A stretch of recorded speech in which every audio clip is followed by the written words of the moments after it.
Welcome to this week's Business Transformation 101 podcast. I am your host, Bill Fegis. Once the leadership team of the business has made the commitment to embrace lean as their philosophy and strategy for driving execution of the business strategy, they need to obtain a sensei, which is an experienced practitioner of lean who has been there and done that to teach and facilitate the beginning of the lean journey. Note that the sensei could be a member or members of the leadership team that fit the sensei requirements. The next step for the business is to identify and map the full value streams for the portfolio of products and/or services offered. Value stream mapping, or VSM, is the tool for mapping the material flow and information flow through an entire value stream. The map covers the value stream starting at suppliers and ending with customers. It shows the total value add time and the total lead time through the process. The team first creates a current state map, which documents the current state of the value stream and pinpoints the waste and non-value added activities. This information is then analyzed by the team to identify the improvement opportunities. The team then defines a set of Kaizen events to improve the value stream from the current state to the future state. To maximize the probability of success, the team should do an 80-20 or Pareto analysis on the products being offered to identify the significant few. If 20% of the products account for 80% of the revenue, which is often the case in many businesses, the team should focus the VSM activities on the 20%, since this provides the largest improvement impact on the business and focuses resources. The team should then group the products into product families by utilizing a Pqpr, or product quantity product routing analysis.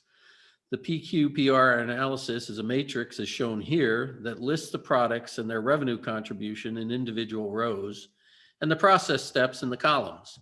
In this example, the 12 products that account for 80% of the business revenue are listed in declining order of revenue along with their respective process steps. Process steps will depend upon the specific business, but could be milling, turning, winding, painting, assembly, packaging, etc. The analysis shows that the 12 products can be grouped into 3 product families based upon the process steps they require. Product family 1 includes 3 products that cover 35% of the total revenue. Product family 2 also includes 3 products that make up 26% of total revenue, while product family 3 includes 4 products that account for 19% of total revenue. These 3 product families represent 3 value streams, since they are grouped by their similarities and process steps. The business should form 3 teams, assigning each to one of the defined value streams. The value stream team should be cross-functional and include individuals who are directly involved in the production of these products, since they have the best insight on the process, steps, and improvement opportunities. Once the value streams are identified and a VSM team is formed, it is time to start mapping. The mapping can be started at the supplier end or the customer end, depending upon the team's preference. In either case, the map should be created by going to Gemba, the place where the work occurs, and observing the process steps.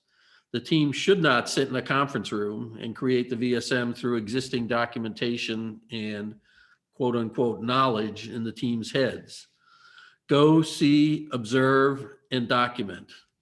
The seminal work on VSM is a book entitled Learning to See, Value Stream Mapping to Create Value and Eliminate Muda. Muda is the Japanese word for waste. This book is by Mike Rother and John Shook. As the title states, everyone needs to observe the process and learn to see what the process is revealing. Here's an example of a value stream map showing the current state of the front axle value stream for the Axles R Us or Axle Company.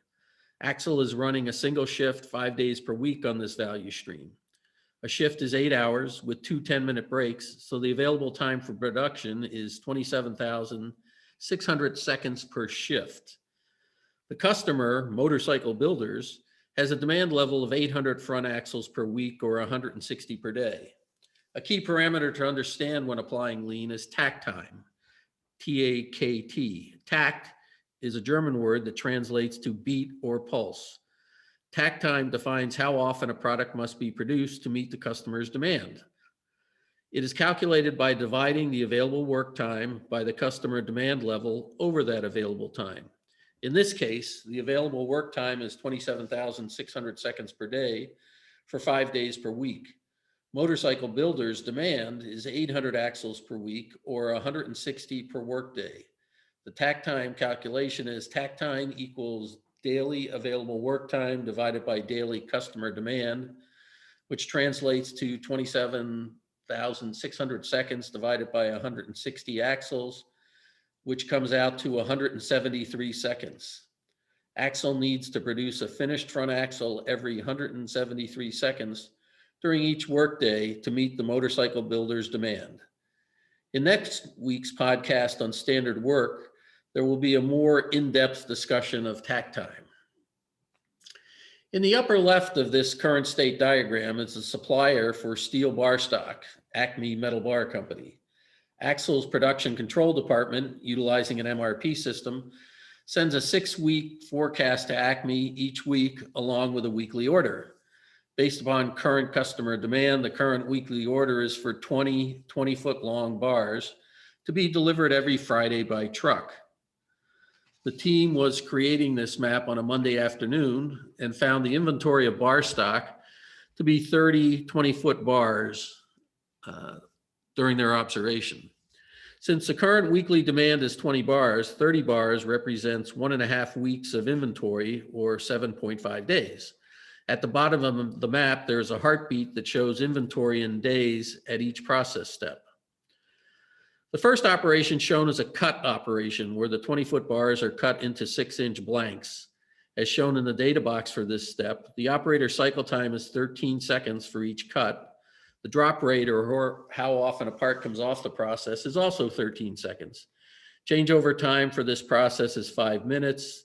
The reject rate is 0.1%.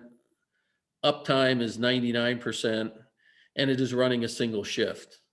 The operator icon in the process box has a 1 next to it, which indicates this operation utilizes a single operator. At the bottom of the map, the 13-second cycle time is added to the heartbeat.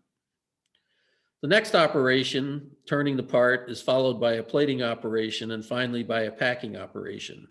Each of these operations utilizes a single operator and has data boxes listing the details of each operation, as with the cut operation.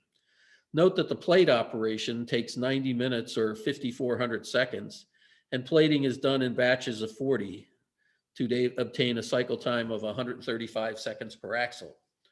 The parts are pushed from each operation to the next downstream operation, and the team counted the inventory between each operation.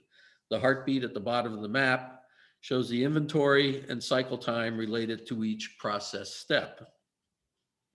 The diagram shows finished goods inventory of 960 axles, or 6 days of inventory ready to ship to the customer. As noted, this includes 5 days or 1 week of safety stock as required by the customer. Every Friday, 800 axles packed in 40 boxes are shipped to the customer by truck. The customer provides axles production control with a 90-60-30 forecast to assist in planning, along with a weekly order email. In addition to showing material flow, the VSM shows information flow. Axle production control communicates with the supplier and the customer. Production control also provides weekly schedules to each of the 4 operations in the value stream based upon the MRP output. At the bottom of the VSM, the heartbeat details the total days inventory in the process and the value add or process time. In this example, the value add time to fabricate an axle is 322 seconds, while the lead time through the process is 18.5 days. This lead time indicates that when an order is received from the customer, it is not available to ship until 18.5 days later. The team uses the current state VSM to identify areas of waste that can be reduced or eliminated.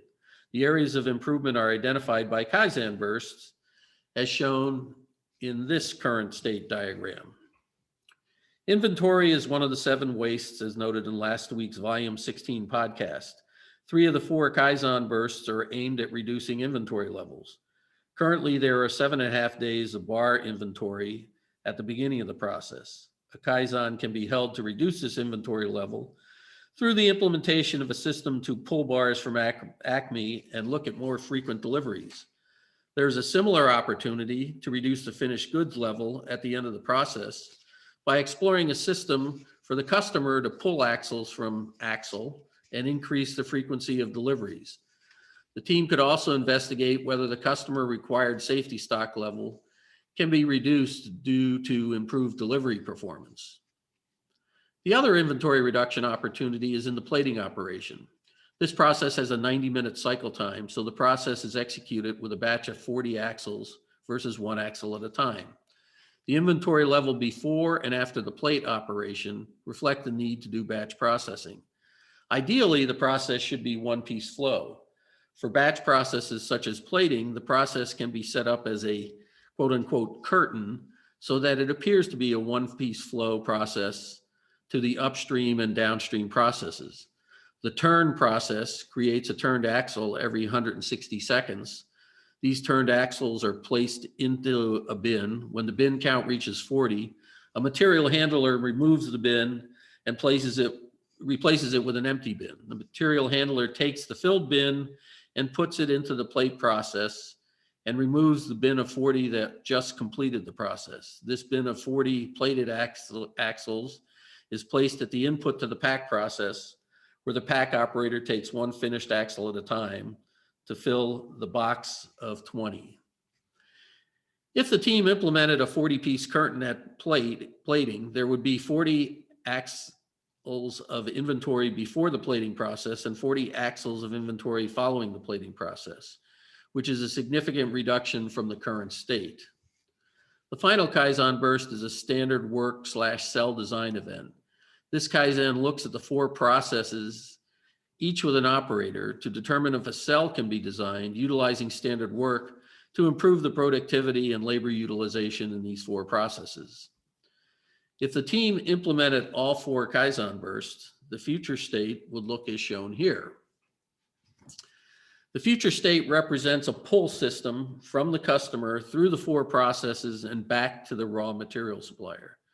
Production control is no longer scheduling the processes. The main tasks of production control in the future state are to assess the customer's 90, 60, 30-day forecast, to identify any demand trends that should be communicated to Acme via the 6-week forecast, and determine whether Kanban sizes need to be adjusted to address any significant demand changes. Shipments from Acme are now nominally daily, but controlled by Kanban signals from the bar supermarket that is located next to the cutoff saw in the cut and turn cell. The cut and turn cell pulls bars from the supermarket as needed. When 4 bars have been consumed, a Kanban production card goes to Acme and they fabricate and replenish the 4 bars within 1 day. The cut and turn cell only produces when it gets a Kanban production card from the plate and pack cell. The plate and pack cell pulls from the turned axles supermarket. When 40 turned axles have been pulled from the supermarket, a Kanban production card signals the cut and turn cell to replenish the supermarket with 40 axles. The plate and pack cell only produces when it gets a production Kanban card from the finished goods supermarket. The customer pulls from the finished goods supermarket utilizing a withdrawal Kanban card. When each box is removed from the supermarket, it sends a production Kanban card to the plate and pack cell to replenish the box. If 8 boxes are consumed by the customer, the plate and pack cell will get 8 Kanban production cards. This transformation from current state to future state drives 3 significant results. 1, production control has been greatly simplified. 2, the value stream lead time has been reduced 58% from 18.5 days to 7 3/4 days. And 3, the number of operators has been reduced from 4 to 2. The improvements mean production control can spend more time analyzing demand trends for front axles and can provide support to other value streams. The 58% reduction in lead times can be utilized by the sales team to win new business and grow revenue. The 50% improvement in productivity improves profit margins and can be used to be more competitive in the marketplace. The two operators freed up in the future state can be deployed to other value streams or used to implement Kaizen improvement activities. In summary, value stream mapping provides a powerful tool to improve the business value streams. The current state VSM provides a clear, high-level picture of where waste and non-value-added activities are occurring. The team can utilize this information to lay out an improvement roadmap consisting of a set of Kaizen bursts that reduce or eliminate waste and improve flow. These bursts can be prioritized and scheduled based upon the needs of the business and its customers. Executing the Kaizen bursts allows the team to transform the business to a future state that positions it to continue to maintain and win customers, which benefits the entire lean trilogy of customers, employees, and shareholders. Here is some information on the Learning to See book mentioned earlier. In the interest of continuous improvement, I invite feedback from our listeners. Please share your thoughts and ideas on these weekly podcasts, and feel free to suggest topics which you believe would provide useful information for you and our listeners. Thank you for joining us for this week's podcast. Please join us next week when we will discuss the standard work process.